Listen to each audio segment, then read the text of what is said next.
The God delusion, the most controversial question. We've all been spoon-fed narratives since day one, haven't we? Good versus evil, right versus wrong. But what if the story we've been told is a carefully constructed deception? What if the information we receive from authority figures, from governments or institutions, is deliberately skewed? What if the truth is not what it seems? For instance, we're told space is up there, a vast expanse of exploration. But what if space is actually down there, an inward journey into the depths of our own oceans? Maybe the answers we seek aren't out there among the stars, but within ourselves. Are we looking in the opposite direction? Constantly we are given villains to blame, some scapegoat boogeyman used to justify government interests, always placing blame elsewhere, knowing that armed with the right bad guy to hate, we as Americans will get behind any agenda. Has our animosity been faced the wrong way? What if the bad guy isn't even human? We were told to take these jabs to protect ourselves. But what if rejecting their jabs was the only protection we ever really had? It's illogical, that is, until you rectify the narrative, until you take a 180 from their benchmark and literally step off of the path. Could it be that we have traveled so far down this river of deceit that the bigger the lie, the more likely we are to believe it? If so, what if God and the devil are not who we think they are? What if they've been deliberately misrepresented, their roles inverted? Consider the 10 Commandments, a cornerstone of Western religion, right? But take a closer look. They're overwhelmingly negative. Thou shalt not. Thou shalt not. A litany of restrictions and prohibitions. Now compare that to the 7 fundamental tenets of the Satanic Temple. Read them. Really read them. They emphasize compassion, freedom, personal responsibility. They encourage critical thinking and the pursuit of knowledge, which sounds more enlightened. What if the traditional God isn't the benevolent creator we've been led to believe? What if he's a vengeful, demanding figure, obsessed with control and obedience? And what if the devil, in this inverted perspective, represents liberation, self-determination, the courage to question authority? What if he's the righteous path? Now wouldn't that be a final jokes on you from the elitist cabal? The 10 Commandments are a masterclass in control through fear. Notice how many start with not. It's all about what you can't do. Take, thou shalt not covet, for instance. Quite a tall order, don't you think? Commanding someone not to feel desire? It's absurd to say the least. It's like saying, don't think about a pink elephant. The very act of telling someone not to do something makes them think about it. These commandments are presented as the price of admission into God's exclusive club. Follow these rules or face eternal damnation. So why all the spiritual fanfare? The 7 fundamental tenets, on the other hand, are empowering. They emphasize reason, empathy, and the pursuit of justice. All without the price of admission. They value personal choice. They encourage individuals to think for themselves and to act in accordance with their own conscience. One's body is inviolable, subject to one's own will alone. That's a powerful statement. It's about autonomy, about owning your own being. These tenets aren't about blind obedience. They're about critical thinking, about questioning everything, including the tenets themselves. Would you rather instead devote your every waking thought, action, and moment to a narrative like this? A supreme being created you, gave you rules, made you capable of breaking them but gets angry when you do.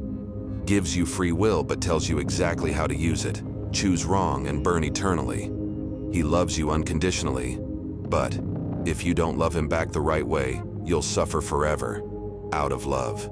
You were born guilty, not because of anything you did, but because 2 people were tricked by a talking snake in a garden where he laid a trap for them in and disobeyed him. Now you need forgiveness for existing. This next one gets a little tricky, so bear with me. He sent himself, somehow as his son, to be killed by the people he created, to fix the rules he wrote, to save you from himself because of mercy. He's everything, watching you from way up there. He's all-powerful but still requires worship, omnipotent yet still needs praise. You're nothing, but made in his image. No matter where or when you were born, if you believe the wrong story, well, tough luck. Thousands of years, billions of people, entire civilizations, doomed. Now, all of this only works if you believe it. Not if you're good, not if you're kind, but only if you believe it. Good thing he wrote the Bible for us to follow, right? Well, not exactly. He didn't write it himself. Instead, he told some guys who told some other guys who translated it, then edited it, but never questioned it. Because thinking is dangerous. Doubt is sin, and questions are the doorways which Satan enters. Believe it because of faith. There's paradise if you do, eternal torture if you don't. And don't be afraid. This is all out of love. Although if you're scared, you'll know that it's working. I know this is controversial. I know some of you are probably recoiling in horror right now. Believe me, I feel it too. There's a part of me that feels guilty, even blasphemous, for entertaining these thoughts. But that does nothing to lessen the logic. The burning question still persists regardless of the dogma. I'm not saying this is the truth.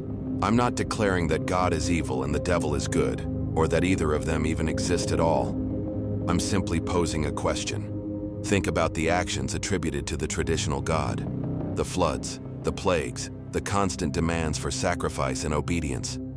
Is that the behavior of an omnipotent, benevolent being? Or does it sound more like a dictator, a feudal baron demanding tribute from his subjects? If God is truly all-powerful, why does he allow so much suffering in the world? Is that the mark of a loving creator, or something else entirely? Shifting perspectives, let's take a look through the eyes of the enemy, through the lens of the elites that control our world from the shadows. The power players in this game aren't exactly known for their losses. Then why would it make sense for them to worship the runner-up? In the end, if God and his believers prevail and ride off into the sunset, leaving Satan and all of the non-believers in the wake of their dust, then why would they bet on the underdog? They wouldn't. That is, unless the game was rigged. The pathway to enlightenment is paved with doubt, not the pathway to salvation, which logically would explain why there is such an unthinkable price to pay for following Satan. Wouldn't that be an ingenious way to detour the masses, guaranteeing them an eternity of damnation, all the while keeping heaven for themselves? Truth be told, though, I have always been a little skeptical about heaven and hell. The way I see it is, if there was a place where I could have anything I've ever wanted, anytime I ever wanted it, I would become complacent. And if there was a place full of endless torture and suffering, I would eventually get used to it. Either way, with enough sand through the hourglass, both extremes would lose their effect. So it seems of utmost importance to maintain rational judgment, to see the possibility that the penance of suffering is not a divine test, punishment, or reward, but more a tool of control by the establishment. It's a disturbing thought, I know, but isn't it worth considering? Isn't it worth questioning everything we've been taught to believe? Don't just accept what you're told. Think for yourself. Explore the possibilities. The truth may be far stranger than we ever imagined. So I ask you, what if we've got it all wrong? What if the real evil isn't what we've been told? What great teacher would condemn their pupils for asking questions? Because it's a question that deserves to be asked. A question that deserves to be explored. And a question that we would be foolish to expect an honest answer. In a world where freedom of speech is quietly becoming a mythical creature, we mustn't relinquish our renegade freedom of thought. Anyone who tells you any different, be it a god or not, is no one to believe in.